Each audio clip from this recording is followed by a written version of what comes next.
Good morning, class 7. So, we are back with Minagiri Mano, that is chapter number 7. This is your second part. So, previously we had learned that how did great winged trumpeter look? Okay, it was his appearance. So, today we are going to see what is his work. Okay, what does he do? So Trumpy, for some reason best known to himself, is firmly convinced that his first duty of each day should be to fly into one's bedroom and acquaint one with what has been going on in the zoo during the night. So as if it is an informer who goes every morning, who goes to someone's window and is ready to tell the whole story of night, what has happened. His motives are not entirely altruistic, for he hopes to have his head scratched. Altruistic means caring about the needs and happiness of other people more than your own. So he cares more of the others than caring himself. If you are too deeply asleep, so now if you are sleeping too soundly, what he will do? Or too lazy or leap out of bed of his greeting cry, he hops from the window sill onto the dressing table, decorates it extravagantly, means whatever is on the table, he will just scatter it down, wags his tail vigorously in approval of his action, and then hops onto the bed and proceeds to walk up and down, thumping like a distraught cello until he is assured that he has your full attention. So, if you do not pay any attention to the bird, and if you are too lazy to wake up from the bed, then first, what will the trumpeter do? It will come to the dressing table, then it will come onto your bed and walk on you, and walk upon you. Okay, and up and down, he will just walk upon you, so that he makes sure, he gets assured that you are well awake. So before he can produce any more interesting designs on the furniture or carpet, you are forced to call out of the bed, stalk and catch him, a task fraught with difficulty since he is so agile and you are so somnambulistic. Means you are in tendency to sleepwalk, sleepwalk, and he is agile. So catching him is a very difficult thing in the morning.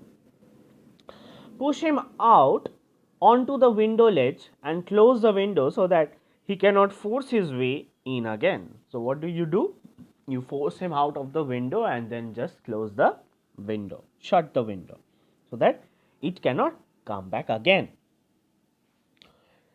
Trumpy, now having awakened you, you wonder sleepily whether it is worth going back to bed or whether you should get up. So, when you have already got up, so now you will think that I will again go back to bed, or I will just walk out of the bed. Then from beneath the window comes a series of 5 or 6 shrill cries for help. So from beneath the window you hear cries of help. So who are shouting? Looking out into the courtyard on the velvet green lawns by the lavender hedge, you can see an earnest group of peahens searching the dewy grass. So they are not asking for help, they're shouting. Okay, what are they searching? These peahens are searching for dewy grass, while around them their husband Perotes, his burnished tail raised like a fantastic quivering fountain in the sunlight. Presently, he will lower his tail, throw back his head, and deafen the morning with his nerve shattering cries. So the it is the male peahens. So so the leader of the group, they actually shouts. Okay, so how he shouts? He lowers his tail, throwbacks his head, and shouts. Okay. At 8 o'clock, the staff arrive. So at 8 o'clock, the staffs arrive, the zoo staffs arrives, and you hear them shout greetings to each other amid the clank of buckets. So they bring the buckets, they have a sound of their buckets, and the swish of brushes. So they rub the floor with the brush with all but drown the bird song. You slip on your clothes and go out into the cool, fresh morning to see if all is right with the zoo. So, you being an owner, you check that when they come, okay, at 8 o'clock, and now you are getting ready. You come out of in that cold, wintry morning to check if everything is all right. In the long two-storied granite house, once a large cedar press and now converted for monkeys and other mammals, everything is bustle and activity. So there is a barren tree, okay, cedar. So there the monkeys come and play there. And other mammals also, the gorillas have just been let out of their cage while it is being cleaned, and they gallop about the floor with the exuberance of children just out of school.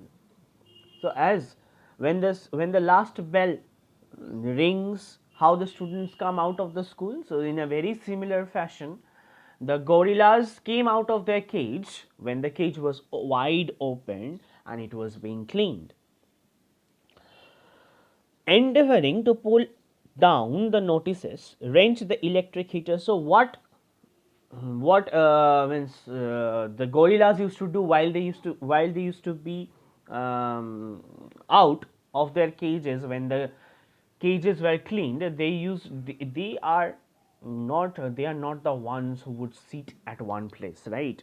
So they used to disturb the whole place. So how they used to do it? They used to wrench the electric heaters from the sockets, break the fluorescent lights. Stefan was a zoo staff. Okay, broom in hand, stands guard over the apes, watching with a stern eye to prevent them from doing more damage than is absolutely necessary.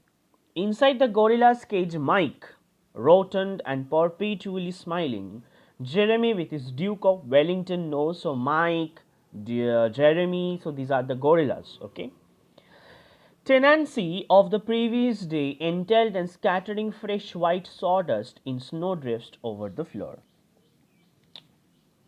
Sorry, these two are also yeah, they are the guards. Okay, so Mike and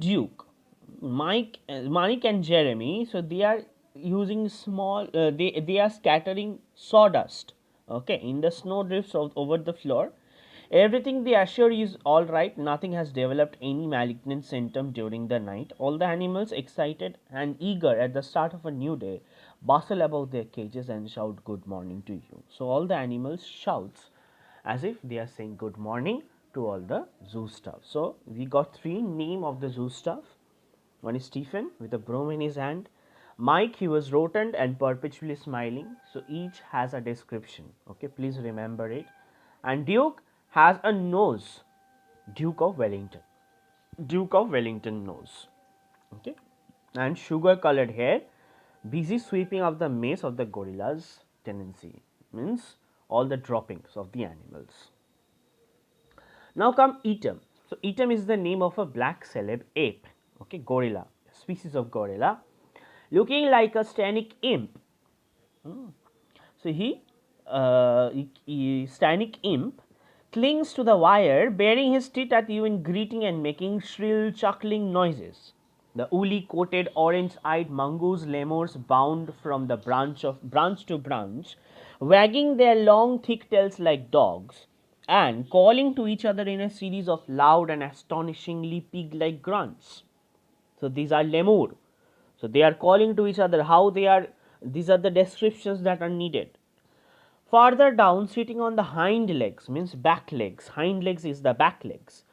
His prehensile tail wrapped round a branch and serving his quarters with the air of someone who has just received the freedom of the city is Binti, the Binturong. So this Binturong is also they are also arboreal animals, stay on trees, who suggests a badly made hearthrug to one end of which has been attached to a curiously oriental like head with long ear tops and circular, protuberant, and somewhat vacant eyes. The next door cage appears to be empty. If you run your finger along the wire, a troop of diminutive marmosets come tumbling. So next cage on of next to Binturong, it seems empty, but it is not empty. You see, marmoset over there. They are the small monkeys. They fits in your one finger only. Okay, they are like a heights of your one finger. So they are marmoset. You can see it in the picture also in your book in page number 93. So each has a description.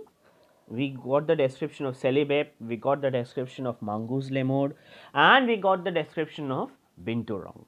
So next to Binturong is Marmoset, and what happens next? So tumbling out of their box of straw, twittering and trilling like canaries.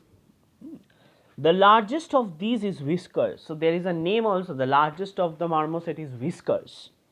The Emperor Tamarin, whose sweeping snow white colored colonial blimp moustache quivers majestically as he gives you greeting by opening wide his mouth and vibrating its tongue rapidly up and down.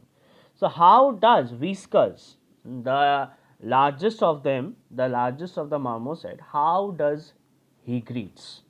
So, this is also important. It has been written by Gerald Durrell, who was born in 1925, died in 1995, was a British naturalist and conservationist, best known for his pioneering work in the protection of wild and endangered species, for his wildlife preserve on the Channel Island of Jersey, and from his hilariously informative books about his adventure with animals. He traveled extensively to places such as Argentina, Paraguay, Mexico, Madagascar in search of endangered species, and his writing and television series were based on these travels. Some of his most popular books include My Family, Other Animals, and A Zoo in My Luggage. So this is about the chapter. Whatever doubts and whatever things or whatever question answers that we are going to sort out is we will be doing it in the online class. Okay, thank you, have fun, enjoy your day, bye bye.